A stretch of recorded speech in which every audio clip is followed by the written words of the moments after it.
इंद्रप्रस्थ एक लीजेंडरी राजधानी या शहर जो दिल्ली के इतिहास से जुड़ा हुआ है।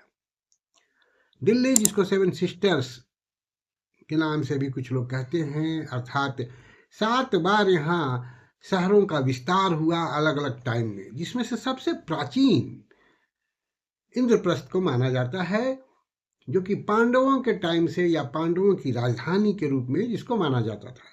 एक कहानी इसके पीछे ये भी है कि कृष्ण कौरव पांडवों के बीच युद्ध को रुकवाने के लिए, शांति के लिए दुर्योधन से 5 गांव मांगने गए थे। उन्हीं में से एक इंद्रप्रस्थ था।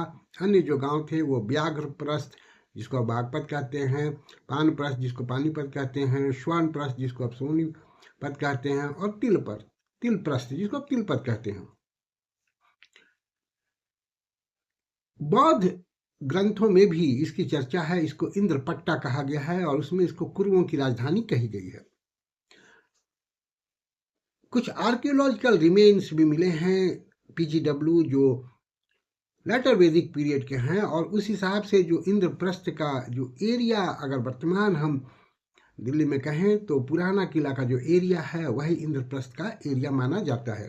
तो इस तरह से इंद्रप्रस्थ एक लेजेंडरी शहर है या लीजेंडरी राजधानी के रूप में याद की जाती है। और कुछ इतिहासकार मौर्यन पीरियड से भी इसको कनेक्ट करते हैं कि मौर्यन पीरियड में भी इसका वजूद था। बहुत सारे अभी उसमें खुदाई हो रहे हैं, बहुत सारी जानकारियां अभी प्राप्त होगी और धीरे धीरे उसका इतिहास और हमारे सामने आएगा। फिलहाल हम ये मानते हैं कि ये एक लीजेंडरी शहर था।